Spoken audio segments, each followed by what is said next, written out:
Hi everyone, and welcome to the third episode of our Tarot Course series brought to you by 1millionnights.com. Now, in the previous episode, we took a look at the Magician card, where the Fool takes on the robes of the Magician and advances on his journey of knowledge, mastery, and awareness, where he learns how to master the four elements both internally and externally, thus acquiring the power of alchemy and, mind over matter. Now, in the third episode, we take a look at the next card, which is the High Priestess bearing the number 2, which represents the duality of our beings, where it is definitely not just what is on the surface, what is known by us, what is actively, consciously perceived by us that rules our lives, our destinies, basically everything in our existence, but also it is the unknown, unconscious, or better said, subconscious forces which are a very strong determining factor. And it is the meeting of these two elements, the internal and the external, the known and the unknown, which basically create our reality, create what we perceive as the dimension which we live in, basically. So the Fool meets the High Priestess because after taking on the robes and the journey of the Magician, he needs to advance to true wisdom, true knowledge, true self-mastery, because basically just knowing how the four elements which compose the world, which compose reality, of course from an alchemical perspective, may they be external or internal, is simply not enough to reach the highest levels of knowledge. Because, for pure knowledge, pure wisdom, you also need basically the power, the element of true foresight, which is intuition on one hand, but at the same time the ability to predict with the superiority of your intellect on the other hand. And why is foresight, why is intuition so very important in the journey of the Magician? Well, naturally, whenever you have a very strong desire, whenever you are ready to plant a seed of intention into the universe, you need to know beforehand how it's going to evolve, how it is going to grow, what it is going to grow into, and that requires foresight, intuition, life experience, and basically to know how the cycle is going to play out. And naturally, such a knowledge, such a level of wisdom and inner mastery doesn't come very easily, because on one hand it takes a lot of practice.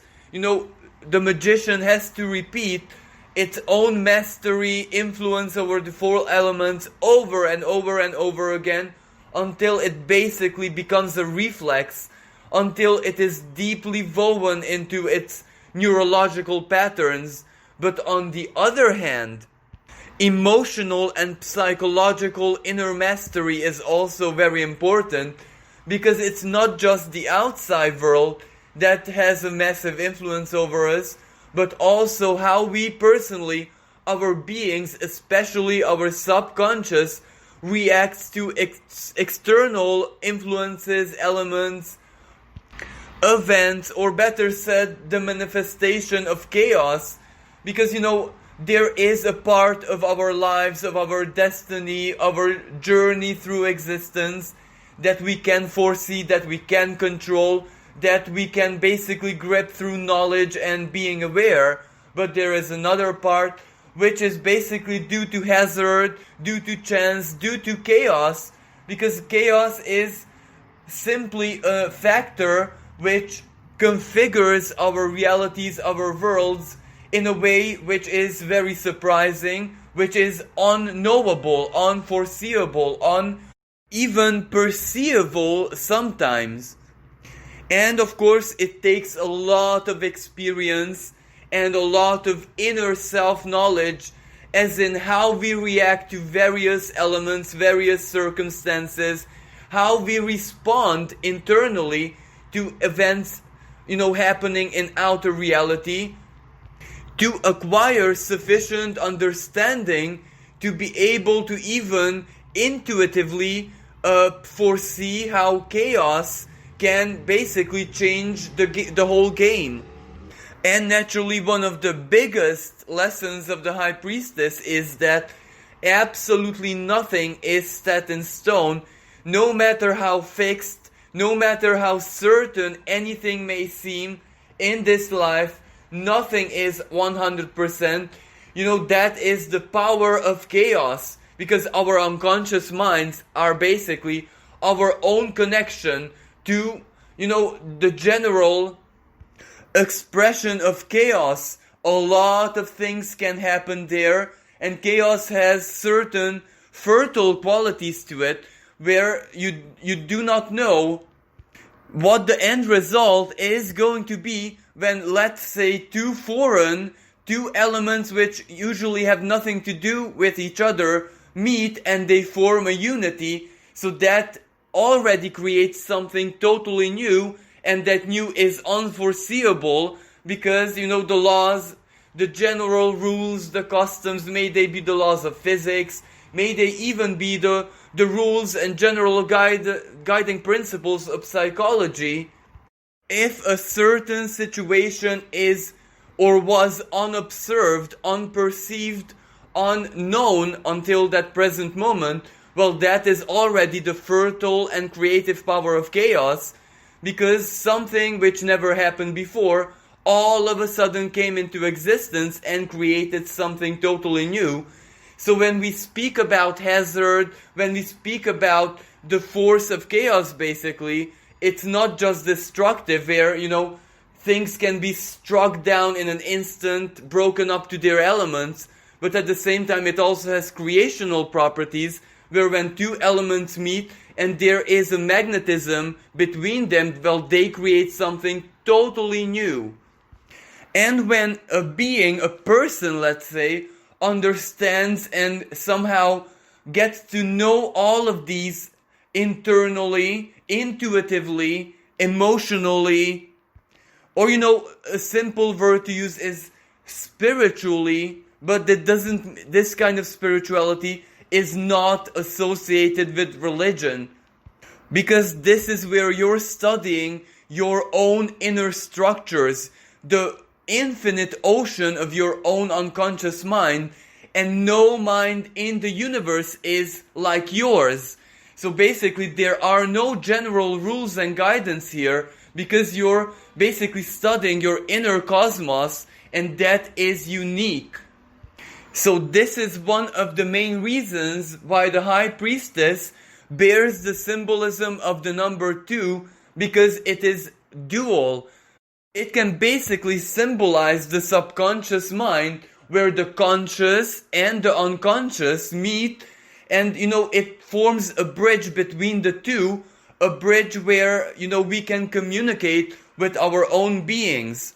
Many readers associate the High Priestess with the wisdom and the divine intelligence of our higher selves, basically the superconscious, if we can use this term. And this approach makes a lot of sense, because by studying yourself, your inner forces, your inner cosmos, so to speak, it doesn't really matter what approach you take. Some people study it through sheer psychology. Other people might choose neurological studies, where they examine everything from a chemical and medical point of view, while others use spirituality, especially Buddhism and the ancient spiritual currents, which are a guiding force to so very many individuals. Well, it doesn't matter what you use. Self-knowledge always leads to the divine, because that is basically where everything sources from. And not really in a very religious sense, because even those people who study it from a totally non-spiritual perspective, let's say like sheer psychology or maybe neurological studies, well, they will ultimately lead to quantum physics. And quantum physics goes very much hand in hand with, the spiritual perspective of things, just that it doesn't, apply symbolism. It basically applies numbers, and calculations, formulas, the world of mathematics, basically. That is the language which deciphers it. But either way, we still end up on that quest of self-knowledge, self-discovery, looking at the divine inside of us. So a lot of readers associate the High Priestess with the divine feminine, and of course it makes a lot of sense, especially when it symbolizes the most gentle qualities of the divine element: wisdom, understanding, empathy, intuitive knowledge, emotional fertility, because the other type of fertility is more associated with the Empress card, the physical manifestation of the divine feminine. But the High Priestess is not physical whatsoever. It is really, really ethereal. It is just our inner worlds and our inner feminine energies which guide us and basically which keep us balanced. Now, from an astrological perspective, the High Priestess represents the symbolism of the moon, where the moon is the expression of our emotional world, the soul, the world of the soul, the dimension of the soul. And very many times it is also a heavy unconscious energy, especially in the sign of Scorpio, because that is the place of the deepest and most arcane mysteries. So especially in those decks which look at the tarot through the perspective of the Kalapala, let's say, a lot of authors associated the High Priestess not just with the symbolism of the moon, but also the moon in the sign of Scorpio, because that is what, from an astrological perspective, shows the secrets and the powerful and almost imperative influence of all of our unconscious patterns and how they determine the course of our destiny. Basically, if our destiny is written anywhere, well, that is definitely in our unconscious minds and not anywhere else, not in the stars as in from a physical perspective, but rather the influence, the imprint of the stars which lies inside of us. So it is the sky within our own souls and not the sky which we can see in physical reality. Now, the High Priestess in most graphical representations wears a cross, and that cross basically represents the meeting point of the conscious and the unconscious. As above, so below. Or it can also represent the four corners of the world meeting in one single point, and that point is the gateway to the most divine truth and secrets. And of course, it can also represent healthy faith, because healthy faith always questions itself, so it is not fixed, it is not rigid. Just like the phases of the moon and the lunations, it can change, it can flow, it can evolve, it can, basically reflect a certain moment in time and not necessarily be fixed and unchangeable through the course of one's life. That is not really very healthy faith, even though it doesn't have a very stable structure and foundation, because it is only internal. So many times it means that it cannot exist in a very idealistic, manifested way on the outside, because when it does, well, then we already have reached the symbolism of the High Priest card, the expression of the divine masculine. So basically the High Priestess represents something that is just the pattern, the schematics, and has not manifested yet, or doesn't exist outside of us just yet. Now also, a lot of graphic representations of the High Priestess represent the three phases of the moon: the past, the present, and the future. And this symbolism on one hand represents the course of karma and dharma, basically the wheel of samsara, where every single action will have a reaction. It will cause ripples to go through the universe and the ether in even a very physical way if you take a look at quantum physics. So very many times it can symbolize that something which we have done in the past influences our present, and naturally it will still influence our future as well. But knowing that, being aware of that, gives us the power to change it, fix it, upgrade it, etc. Now, a lot of graphic representations of the High Priestess also show two columns, because one column represents, her faith, because she is a priestess after all. So it is her faith, it is all her beliefs, but believing something doesn't necessarily mean knowing something. And this is the other column, because when we believe something, but we also know something, so we have the knowledge, but also the spiritual energy, that spiritual enforcement or consolidation to go with it. Well, that is the moment when we truly possess the qualities of the High Priestess, and that is the state of being, state of consciousness, when we affect the external world very, very much with our unconscious mind.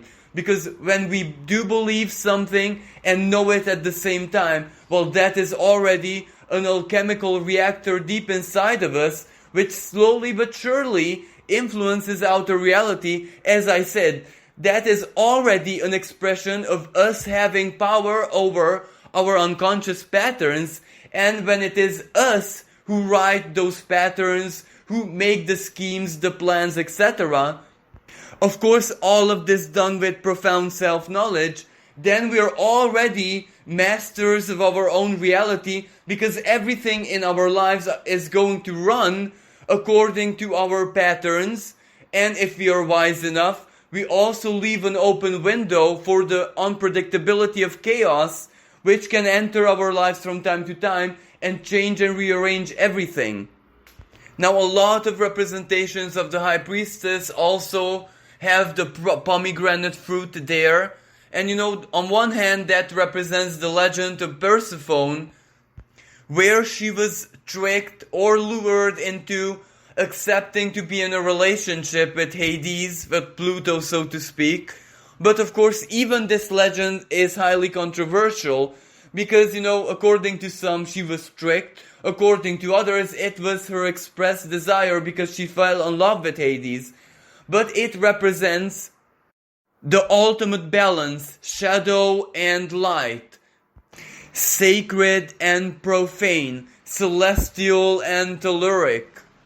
And of course, a lot of graphic representations also have the scroll in her hand, which simply represents, through her self-knowledge, she can actually gaze in the book of fate and know, or at least have a very, very good chance with great precision to predict the future, because she is so very in tune to the divine intelligence, to the very own unconscious mind of the universe, which is basically chaos and the shadows of the world. So basically, the High Priestess is one of the most powerful oracle energies in the tarot deck. She represents the ability to foresee the future, either intuitively, either through any specific methodology. She is someone who is very closely linked to the art of divination, because the Fool is not the High Priestess. The Fool basically visits, encounters the High Priestess, trying to learn from his sacred wisdom. So now let's take a look at the possible meanings of the High Priestess card. Well, in upright position, it can definitely represent the power of your unconscious mind, the power of your intuition. It can represent that whatever you're feeling, whatever you're dreaming, if you're receiving visions or or deja vu feelings, or any kind of divine guidance through the world of dreams, that is something you should definitely take into consideration, because either divine forces or your own unconscious mind, your higher self basically, is sending you messages and guidance. It can also indicate that you need to take a much closer look at the situation, or it highly depends on the subject of your reading, of your spread, because there might be elements which are not very clear and you have to perceive them emotionally, intuitively, to get the big picture. For example, you may know all the details of a certain situation, but you also need to take into consideration how different people feel towards it, how they associate it emotionally, because that can actually help you predict the possibilities of the future, because emotions are a very strong determining factor of what choices different people make, for example. The High Priestess can also represent that you shouldn't take things very radically. It shouldn't be just black and white, up and down. You should take a very dual perspective, for example. It can also be the symbol of psychology, of someone's, inner psychological configuration, where it might indicate that the answers that you seek lie in someone's mind, the way they manage their emotions, their, for example, traumas, their past memories, their nostalgic moments, etc. And in some cases, it can basically represent an older wise woman. For example, a mother figure, an advice giver. It doesn't necessarily have to be a female person. It can generally symbolize someone that you know with a very sharp and strong intuitive sense, who is a very good advisor. But it can also represent someone who is specifically an older female with a lot of life experience. In reverse position, the High Priestess might represent a very well-guarded secret. And since her astrological correspondent is the moon, or the moon in Scorpio, to make it even worse, it can represent like something, for example, an information, something which is only known by a very few select people, which is very, very guarded, which doesn't want to see daylight because it can change a lot of things. But at the same time, it doesn't have to be intentionate. It can just represent unawareness. It can represent something internal, psychological, like a blockage, like a trauma, like a repressed feeling, like a hurt which someone doesn't want to express, or feelings someone doesn't want to be honest about. Of course, the intention is not relevant because someone can do it bad intentionally, but at the same time someone can simply withhold from expressing their feelings not to offend other people, and that is good intention basically.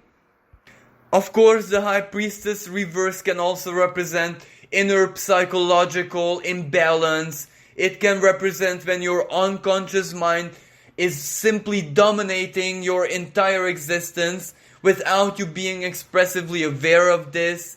It can represent some kind of inner pattern, unconscious pattern, playing out all throughout your life, and you not knowing that that is what's causing certain manifestations and events. It can also represent, for example, messages, guidance, information coming from beyond the veil. It can, in some rare cases, even symbolize that your intuition is wrong, or that your intuition is influenced in a very unpleasant way by either fears, a little bit of paranoia, or you projecting, for example, the worst case scenario into everything because you fear it that much. But because you fear it, you draw it, you attract it into your sphere of awareness. But at the same time, it can also represent the opposite, that you are holding some kind of truth intuitively, but you refuse to follow it. It can represent that, the right choice, the right option lies with your innermost feelings and not really the rational part of your mind, so to speak. Now in the following, let's take a look at possibilities of what the High Priestess can represent when she is combined with other cards. But as always, these are just examples, these are just possibilities of one of the most relevant symbolisms of this card combined with other cards. Well, for example, the High Priestess combined with aces, it can be a really, really good sign when your unconscious mind is attracting, without you being or being not aware of this, a very powerful, relevant, significant opportunity in your life, something that you desire, something that maybe you have wished for, a seed of intention that you might have planted. And that opportunity can be, for example, intellectual communication, if the Ace of Swords is there. It can be passion, it can be you getting what you want, the Ace of Wands, for example. It can be financial, material opportunities, the Ace of Coins. And naturally it can be love, relationship, feelings, the Ace of Cups. But when either the High Priestess or one of the aces is reversed, that can be a message that you're attracting it, but you need to be very, very aware, because the opportunity might show up in a second and disappear just as quickly. So you will have to immediately grab it, seize it once it appears in your life. Now the High Priestess, for example, with the Magician card, with the Moon card, or other cards which have a very powerful mystical symbolism, well, it can mean that a desire of yours might be coming into existence. The powers of the universe and fate and destiny have decided to grant you your will, but you need to cooperate, for example. The High Priestess combined with the Devil card may represent that you need to apply certain unorthodox tactics to get what you desire, if your desire is pure, of course, because otherwise it leads to bad karma. Because, there is a massive difference when you manipulate someone or a situation in a very gentle manner where it harms absolutely no one, or when you actually manipulate in a very toxic way, when it doesn't matter who you have to upset or, walk over just to get what you want. The High Priestess, for example, combined with the Lovers or the Two of Cups can represent a soulmate kind of connection, a new friendship which has a very powerful karmic or spiritual basis. The High Priestess combined with Judgment, for example, or the World, or the Wheel of Fortune, can represent a massive karmic pivotal moment for you personally, or that the hand of fate, your destiny, takes care of that situation, or it is written in your, path that you have to walk on. The High Priestess combined with the Three of Coins, with the Four of Coins, Six of Coins, can represent like a karmic duty, a karmic service that you have to, for example, offer to another person.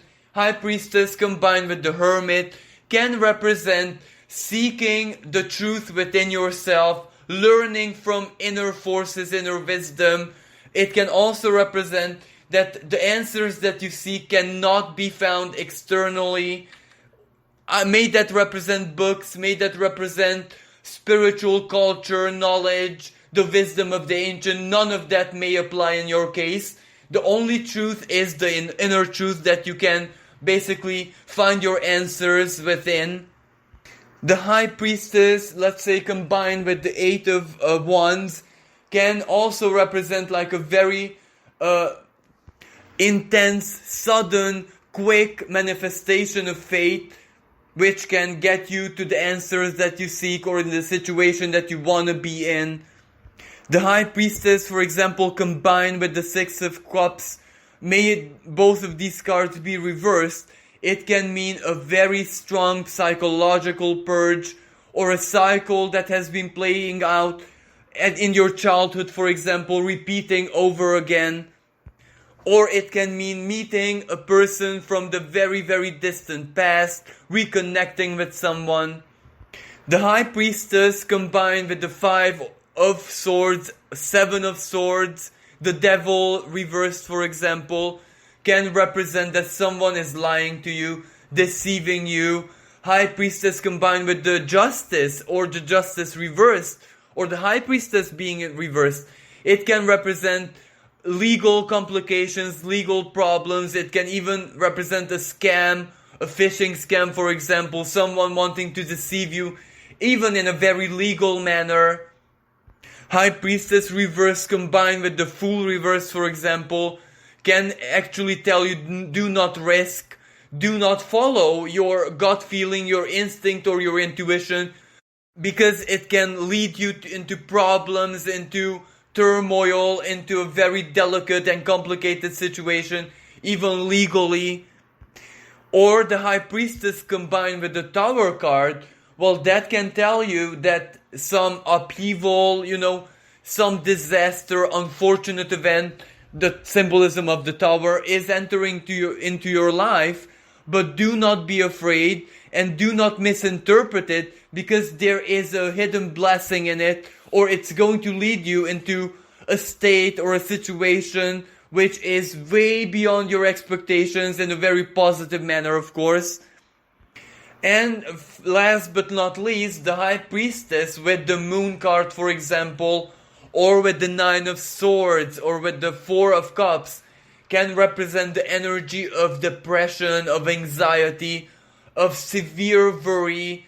The High Priestess, for example, combined with the Five of Coins, can represent that the stress in your life or your own mind is making you ill. It is causing hormonal imbalances within your body, which is ultimately leading to autoimmune diseases. It can warn you to reduce stress, to reduce pressure, which, elements in your life, relationships, connections, etc., very negative effect that all of these may have on you, on your mind, especially the unconscious mind, which may lead to disease and physical discomfort. Now, I would like to close this third episode of the Tarot course by presenting you a very well-known spread that can actually help us reveal secrets regardless of their nature. Now, before I get into the analysis of the spread, let me just start by saying that one of the most relevant symbolism of the High Priestess is, without a shadow of doubt, secrets. What is a secret? Well, a secret is something that is being kept from our conscious. May that be our own secret, where our beings keep something repressed in our unconscious so it can never surface, it can never be perceived by us, or it can simply mean other people keeping secrets. So this spread is called the Secret of the High Priestess, because it is meant to actually reveal the secret, to tell us through the language and the symbolism of the tarot what the secret is. Now, this spread can be applied either when you know full well that there is a secret being kept from you, regardless of how you know, how you suspect, but at the same time, it can also be used to clarify when the High Priestess appears in one of your spread in a very unexpected way, symbolizing a secret, and you can use this clarifying spread to know what that secret is all about.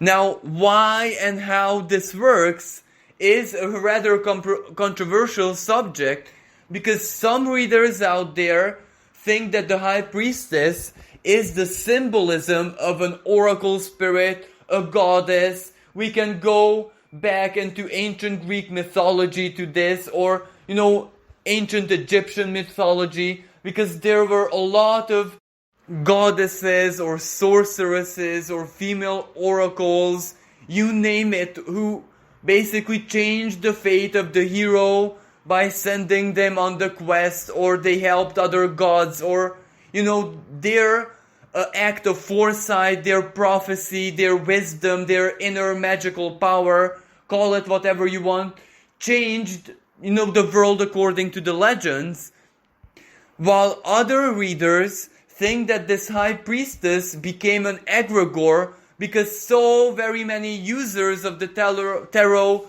through the course of tens, maybe hundreds of years, invoked this energy. So basically they created it. They made it through the power of their beliefs, so to say. They basically infused it with life and a certain kind of autonomy where you can basically invoke this spirit, the spirit of the High Priestess, to reveal the secret to you. Now, I'm not someone who usually follows, spreads, predetermined spreads, etc. I am someone who kind of embodies the chaotic nature of the High Priestess, where, every act of divination, is correlated with chaos. So I allow chaos to deliver the message how it likes it. But even someone like me found a great practicality and usefulness in this spread. This was one of the spread I have learned for the very first time after I got tarot cards when I was 14, and it has helped me a lot of times in my life. It helped other people through me by revealing secrets or matters hidden from our consciousness. So if you take a look at the picture, at the graphic representation of the cover of this video, you can see the pattern and the different numbers. And now I'm going to explain what each position, each number signifies.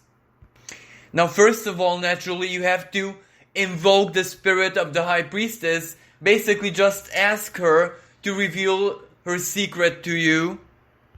Then shuffle your cards. Do whatever you do when you prepare for a reading, when you prepare for a spread. It totally depends on you how, when, in which way you do it. And then when you're ready to draw the cards, well, this is the pattern. 1 and 2 is the cross and the neck of the High Priestess. In this spread, it represents the core, the essence, the main subject, the main energies of your question. 1 can be the subject, 2 can be the clarifier, or you can also, merge the symbolism of the 2 cards into 1. It can also represent the present moment energies, how things are.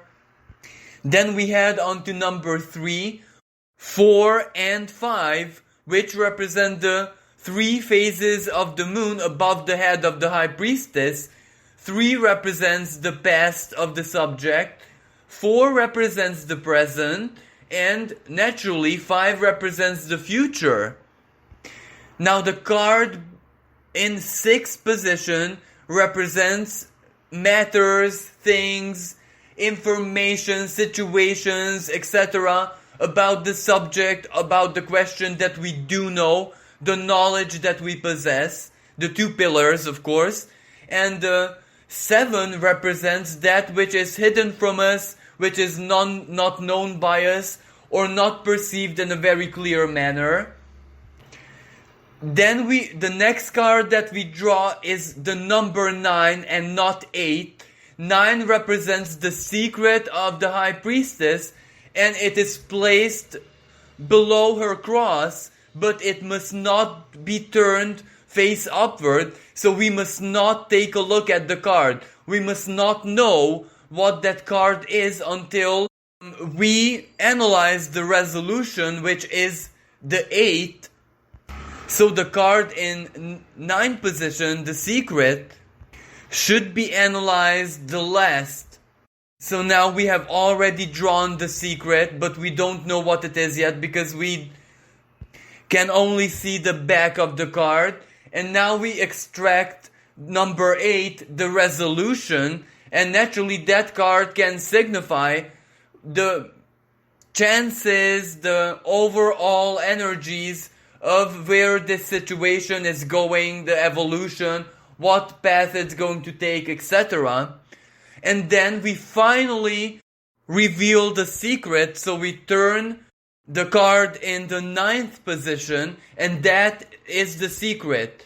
Now there is two possibilities. If that card is a major arcana, then the High Priestess has told you her secret. That is the secret. And of course you can clarify that with other cards, and you can clarify it as with many cards as you like. Sometimes I draw 10 clarifiers. Each and every clarifier will just tell the story of that secret. It will add different elements into it, making it that much easier for us to understand it, to get a palpable picture of what that secret can be, how it's gonna affect us, or, it all depends on the nature and subject of your question. But if that card is a minor arcana, well, then the High Priestess chooses not to reveal her secret to you.